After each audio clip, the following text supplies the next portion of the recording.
Ассалаумағалейкум бауырлар. Ал енді видеомызды бастамас бұрын сіздерге бір каналды ұсынбақшы едім. Бұл каналдан қызықты да қорқынышты видеолар таба аласыздар. Омар X каналы. Тіркеліп кетіңіздер. Сілтемесі астында.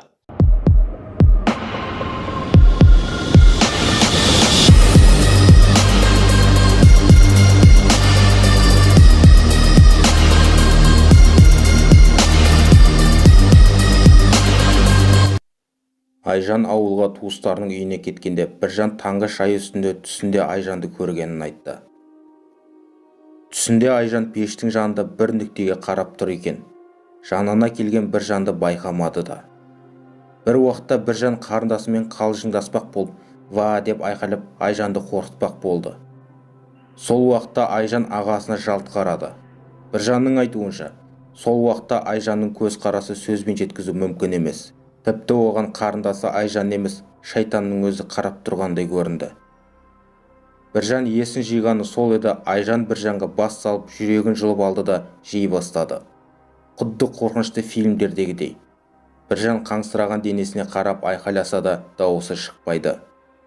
Осылай қиналып жатып, оянып кеткенін айтады. Айман Біржанның осы бір түсін есіне алып, бойына қорқыныш биледі. Қызына тағы бір көз салып, бір күрсініп алды. Айман қызын емдеу үшін бармаған жері, баспаған тауы жоқ. Түрлі тауып емшілердің табалдырығын тоздырды. Алайда ешқандай нәтиже болмады. Бір күні көршісінен Көкшетауға мықты емші келгенін естиді. Дәрігерлер мен емшілерден әбден көңілі қалса да, Айман қызын жазу үшін барлық мүмкіндіктерді пайдалануға әзір еді. Емшінің науқастарды Құранмен емдейтіні де ұнады.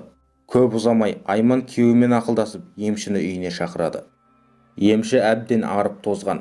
Халықтың айтуынша, ол емдеген адамдардың ауруының кішкене бөлігін өзіне қабылдап алады екен. Содан болар, емшінің жүзі сұрғылт тартқан, өне бойы солып қалғандай. Емші Айжан жатқан бөлмеге қолына Құран алып кіріп кетті. Сүрелерін оқып, бетіне суды бұрқ еткізді. Емші Айжанды ұзақ емдеді. Таң ата келген емші кешкісін бір-ақ шықты. Әбден шаршаған. Үстінің барлығы терден малмандай су.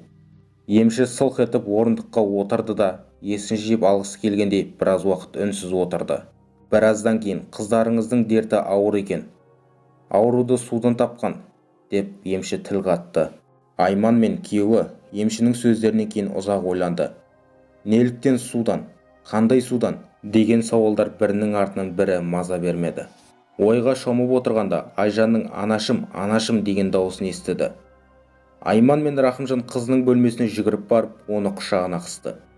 Екеуі де көзіне жас алды. Себебі Айжанның дауысын естімегеніне бір жылдай уақыт болған.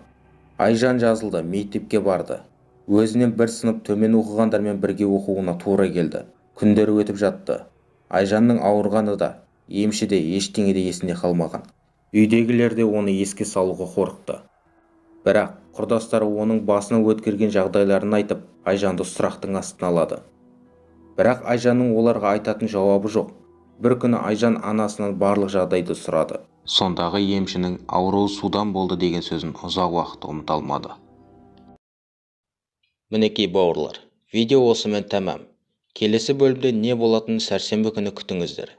Алдыңғы бөлімде бұл оқиғаны 3 бөлікке бөлдім деген болатынмын. Ең қызық бөлімін сәрсенбі күні Айжанның ауруы неден болғанын білетін боламыз. Аман сауда болыңыздар.